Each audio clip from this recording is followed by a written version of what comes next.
Hello friends, हमारे YouTube channel study and motivation में आप सबका स्वागत है। आप सभी देख पा रहे हैं स्क्रीन पे कक्षा 5वीं और 8वीं वार्षिक परीक्षा संपन्न हो चुकी है और उसकी उत्तर पुस्तिकाएं यानी कापियों के मूल्यांकन हेतु विस्तृत दिशा निर्देश राज्य शिक्षा केंद्र द्वारा फ्रेंड्स जारी कर दिए गए हैं। और ये पत्र राज्य शिक्षा केंद्र द्वारा जारी किया गया और इसके अंदर मूल्यांकन केंद्र प्रभारी, सहायक मूल्यांकन केंद्र प्रभारी, स्ट्रांग रूम प्रभारी और मुख्य परीक्षक, मूल्यांकनकर्ता यानी जो कॉपी चेक करने वाले हैं उनका और साथ ही बीआरसीसी के दायित्व की संपूर्ण जानकारी दी गई है। यानी फ्रेंड्स इन सभी के संपूर्ण दायित्व की जानकारी राज्य शिक्षा केंद्र के पत्र में दी गई है, उस पर हम चर्चा करने वाले फ्रेंड्स। और साथ ही उत्तर पुस्तिका के मूल्यांकन हेतु विस्तृत दिशा निर्देश किस प्रकार के हैं, मूल्यांकन केंद्र कहाँ बनाए जाएंगे, कब तक मूल्यांकन कार्य पूर्ण हो जाएगा और उत्तर पुस्तिकाओं का बंडल कहाँ से जनरेट करना है, किस प्रकार से प्राप्त करना है, मूल्यांकन केंद्र में किस प्रकार से मूल्यांकन होंगे, किसके क्या क्या उत्तरदायित्व होंगे, एक केंद्र पर कितने हो सकते हैं मूल्यांकनकर्ता, साथ ही मूल्यांकन केंद्र प्रभारी के उत्तरदायित्व, बीआरसीसी के उत्तरदायित्व, वित्तीय व्यवस्था, सहायक मूल्यांकन केंद्र अधिकारी के उत्तरदायित्व और मुख्य परीक्षक के उत्तरदायित्व के साथ ही मूल्यांकनकर्ता के उत्तरदायित्व की हम बात करने वाले हैं फ्रेंड्स। और यदि आपने अभी तक हमारे YouTube channel study and motivation को सब्सक्राइब नहीं किया तो गवर्नमेंट जॉब संबंधी, साथ ही स्टडी मोटिवेशन एवं एफएलएन संबंधी समस्त नोटिफिकेशन का अपडेट्स तुरंत प्राप्त करने के लिए आप हमारे YouTube channel study and motivation को तुरंत सब्सक्राइब करें तथा वीडियो दोस्तों के साथ शेयर करें। तो फ्रेंड्स अब हम चलते हैं आरएस के द्वारा जारी किए गए पत्र पर, जहां पे व्यवस्था एवं उत्तरदायित्व की संपूर्ण जानकारी हम देखने वाले फ्रेंड्स। स्क्रीन पे आप देख सकते हैं ये वही पत्र है जिसमें उत्तर पुस्तिका का मूल्यांकन हेतु विस्तृत दिशा निर्देश जारी किए गए। तो फ्रेंड्स आप देख सकते हैं स्क्रीन पे आपके सामने दिशा निर्देश दिया गया है। विषयांतर्गत कक्षा 5वीं 8वीं वार्षिक परीक्षा सत्र 2023-24 की उत्तर पुस्तिकाओं का मूल्यांकन दिनांक 16/3/2024 से निम्नानुसार किया जाना है। नंबर 1, मूल्यांकन कार्य हेतु प्रत्येक जिले में विकासखंड स्तर पर एक मूल्यांकन केंद्र बनाया जाएगा। यदि फ्रेंड्स स्पष्ट हो गया कि विकासखंड स्तर पर ही मूल्यांकन केंद्र बनाया जाएगा। विशेष परिस्थिति में राज्य शिक्षा केंद्र की अनुमति से एक से अधिक मूल्यांकन केंद्र बनाए जा सकेंगे। उत्तर पुस्तिकाओं का मूल्यांकन 28 मार्च 2024 तक अनिवार्यतः पूर्ण करवा लिया जाए। यानी फ्रेंड्स स्पष्ट दिया गया है राज्य शिक्षा केंद्र द्वारा 28 मार्च 2024 तक मूल्यांकन कार्य पूर्ण करवा लिया जाए। नंबर 2, उत्तर पुस्तिकाओं का मूल्यांकन जिला अंतर्गत अन्य विकासखंड में किया जाएगा। जिला मुख्यालय के विकासखंड की उत्तर पुस्तिकाओं का मूल्यांकन अन्य जिला मुख्यालय के मूल्यांकन केंद्र में किया जाएगा। मूल्यांकन केंद्रों का आवंटन परीक्षा पोर्टल से किया जाएगा। यानी फ्रेंड्स इसमें स्पष्ट दिया गया कि जो परीक्षा केंद्र का आवंटन होगा वह पोर्टल से किया जाएगा और एक विकासखंड से दूसरे विकासखंड में उत्तर पुस्तिकाएं जाएगी और जो जिला मुख्यालय का विकासखंड स्तर की उत्तर पुस्तिका होगी उसकी एक जिला मुख्यालय से दूसरे जिला मुख्यालय के विकासखंड स्तर पर उत्तर पुस्तिकाओं का मूल्यांकन होगा। इस प्रकार से निर्देश दिया गया है। नंबर 3 की हम बात करें तो डीपीसी व संबंधित बीआरसीसी का यह उत्तरदायित्व होगा कि उत्तर पुस्तिकाओं को पोर्टल द्वारा आवंटित विकासखंड मूल्यांकन केंद्र को दिनांक 16 मार्च 2024 को शाम 5 बजे तक अनिवार्यतः पहुंचाना सुनिश्चित करें। इसी क्रम में नंबर 4 की बात करें तो पोर्टल से डिस्पैच ऑर्डर जनरेट करने के उपरांत उत्तर पुस्तिकाओं को मूल्यांकन केंद्र की ओर प्रेषित किया जाए। यानी फ्रेंड्स मूल्यांकन केंद्र पर कॉपी जाएगी, उससे पहले पोर्टल से डिस्पैच ऑर्डर भी जनरेट करना होगा। इसी क्रम में नंबर 5 की बात करें तो संबंधित बीआरसीसी तथा मूल्यांकन केंद्र प्रभारी का यह उत्तरदायित्व होगा कि प्राप्त उत्तर पुस्तिकाओं के बंडल और पोर्टल से जनरेटेड डिस्पैच ऑर्डर पर अंकित प्रविष्टि अनुसार ही सामग्री प्राप्त हो। इस प्रकार फ्रेंड्स देख सकते हैं इसमें हर महत्वपूर्ण जानकारी दी गई। फ्रेंड्स इसी क्रम में बिंदु क्रमांक 6 की हम बात करें तो इसमें दिया गया है कि सब CWSN परीक्षार्थियों की उत्तर पुस्तिका के मूल्यांकन हेतु पूर्व में प्रदत्त निर्देशों यानी राज्य शिक्षा केंद्र के पत्र क्रमांक 311 दिनांक 17 जनवरी 2024 का पालन सुनिश्चित किया जाए। नंबर 7, संबंधित बीआरसीसी मूल्यांकन समन्वयक का कार्य करेंगे। यानी जो मूल्यांकन समन्वयक होंगे वो बीआरसीसी होंगे। नंबर 8, मूल्यांकन कार्य रविवार एवं सार्वजनिक अवकाश के दिवसों में भी करवाया जाए। नंबर 9 की हम बात करें तो प्रत्येक विकासखंड में निर्धारित मूल्यांकन केंद्र में निम्नानुसार मानव संसाधन की व्यवस्था की जाए। यानी फ्रेंड्स, मानव संसाधन से तात्पर्य है किस प्रकार से इसके अंदर मूल्यांकन केंद्र प्रभारी होंगे, सहायक होंगे और मूल्यांकनकर्ता कितने होंगे, इस प्रकार से सभी की जानकारी दी गई फ्रेंड्स संख्या के मान से। और उनके मूल पद एवं पद नाम भी दिए गए हैं कि कौन कौन हो सकते हैं इस टीम में शामिल, यानी जो मूल्यांकन कार्य करने वाली जो टीम है उसके संदर्भ में इसमें संपूर्ण जानकारी दी गई है फ्रेंड्स। तो आप देख सकते हैं सारणी में नंबर 1 पे दिया गया है पद नाम में मूल्यांकन केंद्र प्रभारी। तो संबंधित संस्था प्राचार्य यानी जहाँ पे मूल्यांकन कार्य किया जा रहा है वहाँ के जो संस्था प्रधान होंगे वह मूल्यांकन केंद्र प्रभारी होंगे और संख्या में देख सकते 1। अगले नंबर 2 में बात करें तो सहायक मूल्यांकन केंद्र प्रभारी वह हाई स्कूल प्राचार्य, व्याख्याता या उच्च माध्यमिक शिक्षक हो सकते हैं और सहायक मूल्यांकन केंद्र प्रभारी की संख्या 2 है, यानी 2 होंगे। एक केंद्र पर 2 सहायक मूल्यांकन केंद्र प्रभारी होंगे। और आप देख सकते हैं आगे दिया गया रिमार्क में कि कक्षा 8वीं हम कक्षा 5वीं हेतु पृथक पृथक होंगे। इसी क्रम में सारणी में हम बिंदु क्रमांक 3 की बात करें तो इसमें दिया गया है जो स्ट्रांग रूम प्रभारी है। स्ट्रांग रूम प्रभारी व्याख्याता उच्च माध्यमिक शिक्षक होंगे और इनकी संख्या 1 है। इसी क्रम में नंबर 4 की बात करें तो मुख्य परीक्षक यानी प्रत्येक विषय हेतु पृथक पृथक होंगे। जो मुख्य परीक्षक होंगे वो विषय के अनुसार होंगे और प्रत्येक विषय के लिए पृथक पृथक होंगे। और ये कौन हो सकते हैं तो आप देख सकते हैं फ्रेंड्स, प्रधानाध्यापक, व्याख्याता, उच्च माध्यमिक शिक्षक, वरिष्ठ शिक्षक, और इनकी संख्या नहीं दी गई है। और रिमार्क में देखेंगे तो फ्रेंड्स इसमें स्पष्ट किया गया है कि कक्षावार एवं विषयवार एक एक, यानी जो मुख्य परीक्षक होंगे वो कक्षावार एवं विषयवार एक एक होंगे। इसी क्रम में मूल्यांकनकर्ता की बात करें तो नंबर 5 पे दिया गया है माध्यमिक शिक्षक एवं प्राथमिक शिक्षक मूल्यांकन कार्य करेंगे, क्योंकि 5वीं का मूल्यांकन कार्य प्राथमिक शिक्षक तथा 8वीं का मूल्यांकन कार्य माध्यमिक शिक्षक करते हैं। इसी क्रम में मूल्यांकनकर्ताओं की जो संख्या दी गई है फ्रेंड्स वो 25 यानी 25 दी गई है। और इसी क्रम में नंबर 6 की बात करें तो भृत्य, तो भृत्य में दिया गया फ्रेंड्स आवश्यकता अनुसार। और रिमार्क में देखें तो दिया गया स्ट्रांग रूम के लिए 2 भृत्य अनिवार्यतः रखे जाएं, यानी फ्रेंड्स इसमें स्पष्ट कर दिया गया है कि भृत्य आवश्यकता अनुसार होंगे, किंतु स्ट्रांग रूम के लिए 2 भृत्य अत्यंत आवश्यक है, अनिवार्य है। इस प्रकार से नीचे नोट की बात करें तो नोट दिया गया फ्रेंड्स नंबर 1 में कि अल्प भाषाओं की उत्तर पुस्तिकाओं के मूल्यांकन हेतु आवश्यकता अनुसार अल्प भाषा सुपरवाइजर की व्यवस्था की जाए। और नंबर 2, अल्प भाषा से तात्पर्य है मराठी, उर्दू, संगीत, पंजाबी, उड़िया, गुजराती आदि भाषाओं की उत्तर पुस्तिका के लिए।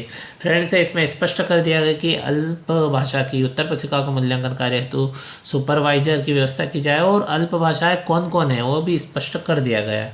फ्रेंड्स इसी क्रम में इसमें दिया गया है बिंदु क्रमांक 9 में उल्लेखित अधिकारियों कर्मचारियों के दायित्व निम्नानुसार होंगे। यानी फ्रेंड्स है इसमें बिंदु क्रमांक जो 9 है उसके अंतर्गत जो दिए गए अधिकारी और कर्मचारी है उनके उत्तरदायित्व इसमें स्पष्ट किए गए हैं।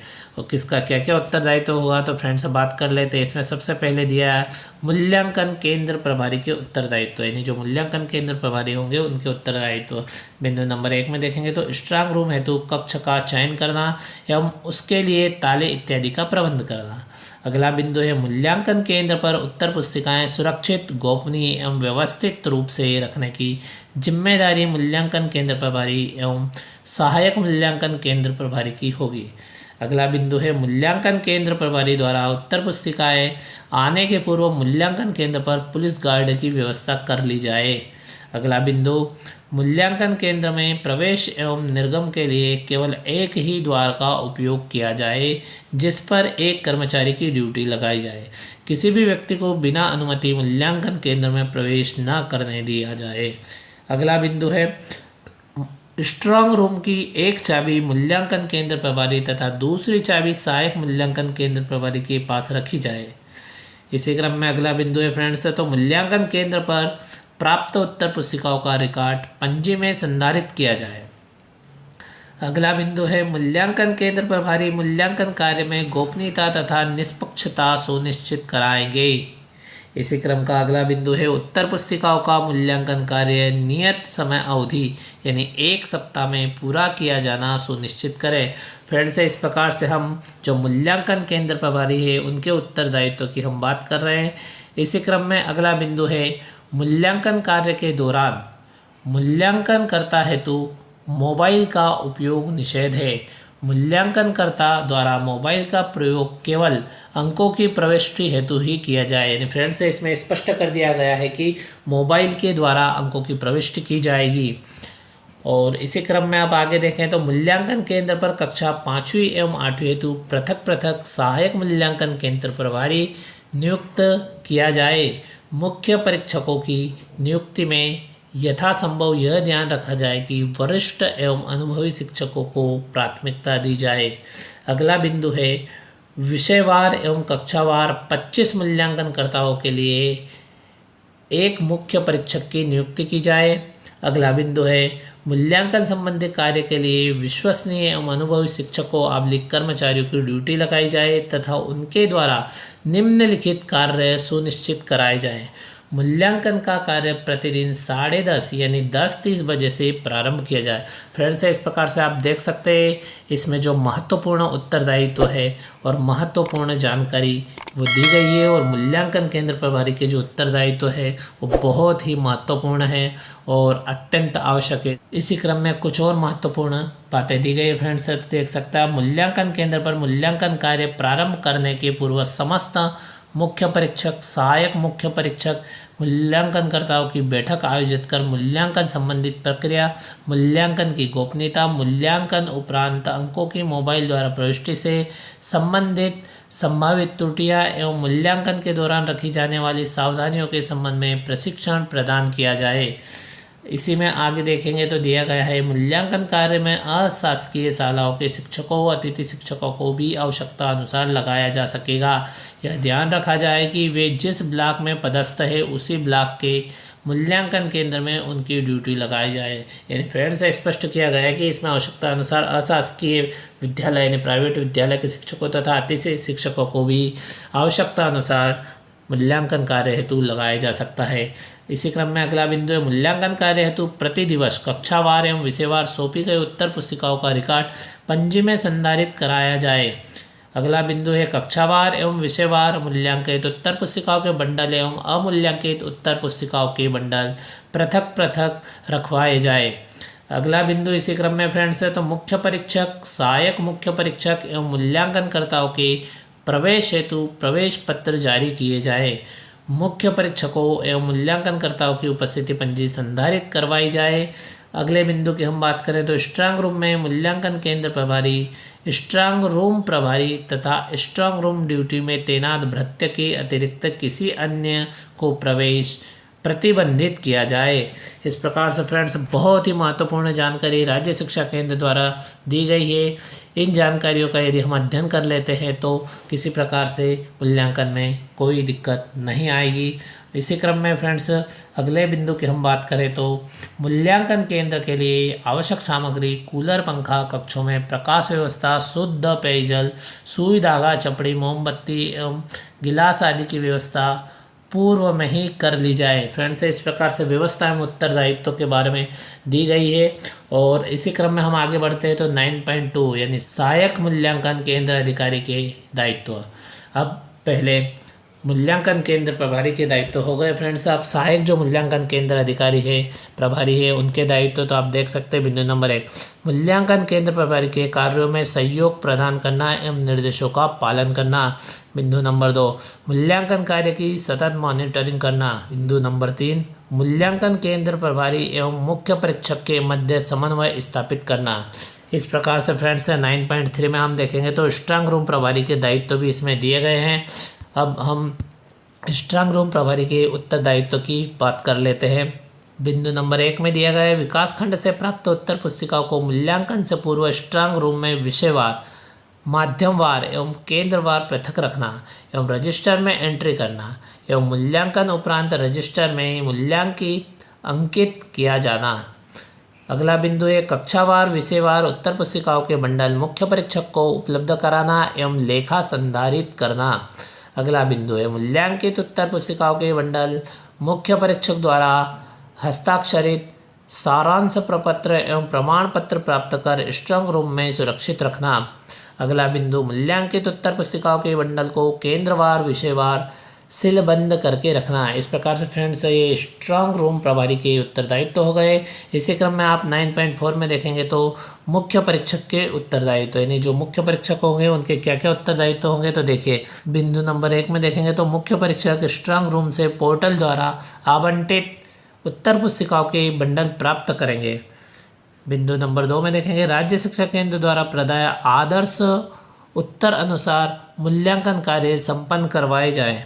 अगला बिंदु है प्रत्येक मूल्यांकनकर्ताओं को प्रतिदिन न्यूनतम 40 उत्तर पुस्तिकाएं एवं अधिकतम 50 उत्तर पुस्तिकाओं मूल्यांकन के लिए दी जाए। यानी फ्रेंड्स जो मूल्यांकन करता है उसके द्वारा एक दिवस में कम से कम 40 और अधिकतम 50 उत्तर पुस्तिकाएं मूल्यांकन हेतु दी जाए, इस प्रकार का निर्देश दिया गया है। और अगले बिंदु की हम बात करें तो फ्रेंड्स इसमें आप देखेंगे कक्षावार विषयवार प्राप्त उत्तर पुस्तिकाओं को मूल्यांकनकर्ताओं को सौंपना या मूल्यांकन उपरांत उन्हें प्राप्त करना। अगला बिंदु संबंधित विषय की उत्तर पुस्तिकाओं की सही जांच एवं अंकों की सही प्रविष्टि सुनिश्चित करना, यानी सही जांच हुई हो और उनके अंकों की सही प्रविष्टि की जाए मोबाइल के द्वारा। अगला बिंदु प्रत्येक दिवस मूल्यांकनकर्ताओं को आवंटित रोल नंबर की उत्तर पुस्तिकाओं के अंकों की ऑनलाइन प्रविष्टि कराई जाना सुनिश्चित की जाए। इसके प्रमाणीकरण हेतु सारांश पत्रक एवं प्रमाण पत्र पर मुख्य परीक्षक द्वारा भी हस्ताक्षर किए जाए एवं उत्तर पुस्तिकाओं के बंडल पर भी हस्ताक्षर कर प्रमाणित किया जाए। अगला बिंदु है जिन छात्रों को 0 अंक अथवा 90% से अधिक अंक प्राप्त हुए हो उन सभी को उत्तर पुस्तिकाओं को मुख्य परीक्षक द्वारा पुनः मूल्यांकन किया जाए। मुख्य परीक्षक मूल्यांकन में हरी स्याही का प्रयोग करेंगे। यानी फ्रेंड्स जिन छात्रों को 0 अंक प्राप्त हो रहे तथा 90% अंक या उससे अधिक अंक प्राप्त हो रहे उनकी कॉपी को जो मुख्य परीक्षक है उनके द्वारा हरी स्याही से प्रयोग कर निरीक्षण किया जाएगा। इसी क्रम में आगे दिया गया है मूल्यांकनकर्ता द्वारा मूल्यांकन उपरांत जमा की गई उत्तर पुस्तिकाओं के 5% उत्तर पुस्तिकाओं का मुख्य परीक्षक रैंडम आधार पर पुनः मूल्यांकन करेंगे। यह सुनिश्चित करेंगे कि मूल्यांकनकर्ता द्वारा उत्तर पुस्तिकाओं की जांच सावधानीपूर्वक की जा रही है, एवरेज मार्किंग नहीं की जा रही है एवं मूल्यांकन से संतुष्टि उपरांत ही मूल्यांकनकर्ता द्वारा प्रविष्टि किए गए अंकों को पोर्टल पर लॉक करेंगे। इस प्रकार से फ्रेंड्स ये बहुत ही गोपनीय कार्य है और इसमें सभी निर्देश स्पष्ट रूप से राज्य शिक्षा केंद्र द्वारा विस्तृत रूप से प्रदान किए जा रहे फ्रेंड्स। इसी क्रम में अगला बिंदु है मुख्य परीक्षक द्वारा अंकों की एक बार प्रविष्टि लॉक करने के उपरांत पुनः संशोधित या एडिट नहीं होगी। यानी सावधानीपूर्वक इसको लॉक किया जाए, कन्फर्म होने के बाद लॉक किया जाए। अतः भली भांति परीक्षण करने के उपरांत ही लॉक करें।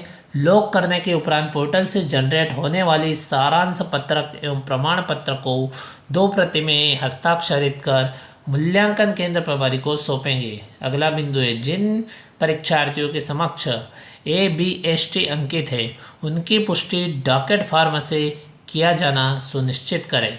जिन परीक्षार्थियों को 0 अंक प्राप्त हुए हैं उनकी उत्तर पुस्तिकाओं का पुनः परीक्षण किया जाए।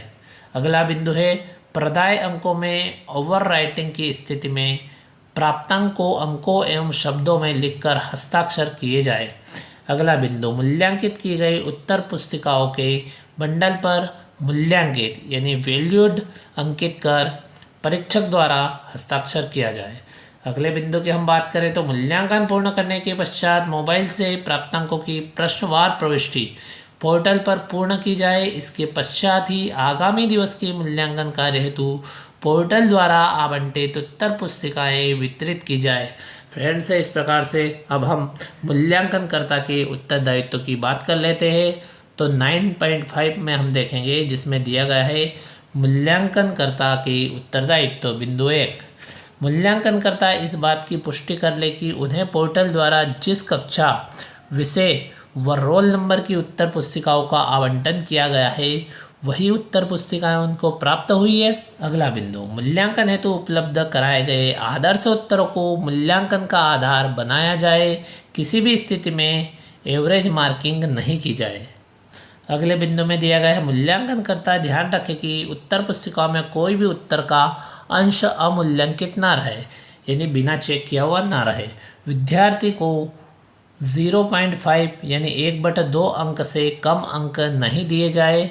यदि उत्तर गलत लिखा गया है तो 0 अंक प्रदान किए जाए।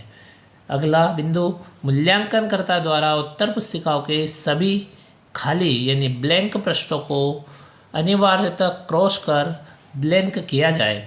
अगला बिंदु है, उत्तर पुस्तिकाओं के प्रथम पृष्ठ के बाद आगे के प्रत्येक पृष्ठ पर संचय योग यानी प्रोग्रेसिव टोटल प्रत्येक पृष्ठ के ऊपरी भाग में अंकित किया जाए। मुख्य पृष्ठ पर कुल प्राप्तांकों की प्रविष्टि अंकों एवं शब्दों में सावधानी पूर्वक की जाए। यानी फ्रेंड्स, जिस पेज को चेक कर दिया गया उस पेज के जो अंक है उनके अंकों को पृष्ठ के ऊपर लिखना है एवं टोटल करना, फिर उस टोटल को अगले पृष्ठ पर लिखना और अगले अंकों को उसमें प्लस करते हुए आगे बढ़ना है, यानी प्रोग्रेसिव टोटल करते जाना है। अगले बिंदु की हम बात करें तो मूल्यांकन पूर्ण करने के उपरांत मूल्यांकनकर्ता अपने लॉगिन आईडी से छात्रवार प्रश्नवार अंकों की प्रविष्टि स्वयं के मोबाइल से करेंगे। यानी फ्रेंड्स, जो मूल्यांकन करता है, जो कॉपी चेक करने वाले परीक्षक है, शिक्षक साथी है, वो अपने मोबाइल से अपने आईडी से छात्रवार एवं प्रश्नवार अंकों की प्रविष्टि स्वयं अपने मोबाइल से करेंगे तथा पोर्टल से जनरेट सारांश पत्रक यानी समरी शीट तथा प्रमाण पत्र हस्ताक्षरित कर बंडल के साथ मुख्य परीक्षक को सौंपेंगे। अगले बिंदु की बात करें तो सारांश पत्रक एवं अंकित कुल प्राप्तांकों का मिलान कर उत्तर पुस्तिकाओं के कुल प्राप्तांकों से कर ले। यानी फ्रेंड्स, इसमें स्पष्ट दिया कि जो सारांश पत्रक है उस पर अंकित कुल प्राप्तांक का मिलान उत्तर पुस्तिकाओं के कुल प्राप्तांकों से कर ले। यानी कॉपी और जो सारांश पत्रक है दोनों में अंकों का मिलान कर लें। अब बीआरसीसी के उत्तरदायित्व की बात करते हैं तो फ्रेंड्स, इसमें मूल्यांकन कार्य में बीआरसीसी के उत्तरदायित्व भी दिए गए हैं। तो आप देख सकते हो स्क्रीन पे। बिंदु नंबर 1, बीआरसीसी विकासखंड अंतर्गत मूल्यांकन कार्य हेतु समन्वय के रूप में कार्य करेंगे। बिंदु 2, अमूल्यांकित उत्तर पुस्तिकाओं के बंडल निर्धारित मूल्यांकन केंद्र तक पहुंचाने हेतु बीआरसीसी द्वारा नियमानुसार प्रक्रिया पूर्ण की जाए। अगला बिंदु, पोर्टल पर डिस्पैच ऑर्डर यानी जावक आदेश तैयार करेंगे। अगला बिंदु, समस्त उत्तर पुस्तिकाओं के बंडल का मिलान जावक आदेश से करेंगे। अगले बिंदु की बात करें तो उत्तर पुस्तिकाओं के बंडल तथा जावक आदेश अनुसार मूल्यांकन केंद्र हेतु रवाना करेंगे। इसी क्रम में अगला बिंदु है, प्राप्तकर्ता बीआरसीसी द्वारा निर्धारित मूल्यांकन केंद्र पर उत्तर पुस्तिकाओं के बंडल जावक आदेश से मिलान कर प्राप्त करेंगे। अगला बिंदु है, इसी क्रम में मूल्यांकन केंद्र प्रभारी को उत्तर पुस्तिकाओं के बंडल हस्ताक्षरित करना तथा पोर्टल पर भी ट्रांसफ़र करेंगे। अगला बिंदु है, परीक्षा परिणाम घोषित होने के 3 माह बाद अमूल्यांकित उत्तर पुस्तिकाओं के सील्ड बंडल मूल विकासखंड को वापस करेंगे। इसी के साथ फ्रेंड्स, इन सभी के उत्तरदायित्व के साथ में वित्तीय व्यवस्था दी गई है कि जो मूल्यांकन केंद्र होगा वहाँ की जो व्यवस्था होगी उसके लिए वित्तीय व्यवस्था की आवश्यकता होगी, तो उसका भी यहाँ पे स्पष्ट किया गया है। बिंदु क्रमांक 11 की हम बात करें तो वित्तीय व्यवस्था, प्रत्येक मूल्यांकन केंद्र पर 1000 रुपये प्रति दिवस के मान से अधिकतम 10 दिवस हेतु 10,000 रुपये अक्षरी 10,000 रुपये व्यय की जा सकेगी। और इस प्रकार से फ्रेंड्स नीचे दिया गया उपरोक्त दिशा निर्देशानुसार मूल्यांकन कार्य गंभीरतापूर्वक एवं समय सीमा में संपादित किया जाए। फ्रेंड्स देख सकते हैं राज्य शिक्षा केंद्र के संचालक महोदय द्वारा यह आदेश जारी किया गया। और फ्रेंड्स इस प्रकार से हमने इसमें देखा कि किन किन के क्या क्या उत्तरदायित्व है और जो उत्तर पुस्तिका को मूल्यांकन का कार्य बहुत ही गोपनीय है फ्रेंड्स, और इस कार्य को बहुत ही सावधानीपूर्वक हमको करना होता है फ्रेंड्स। और इसी प्रकार के नोटिफिकेशन और अपडेट्स, साथ ही गवर्नमेंट जॉब संबंधी समस्त अपडेट्स तुरंत प्राप्त करने के लिए फ्रेंड्स आप हमारे YouTube channel study and motivation को तुरंत सब्सक्राइब करें तथा वीडियो दोस्तों के साथ शेयर करें। Thank you friends.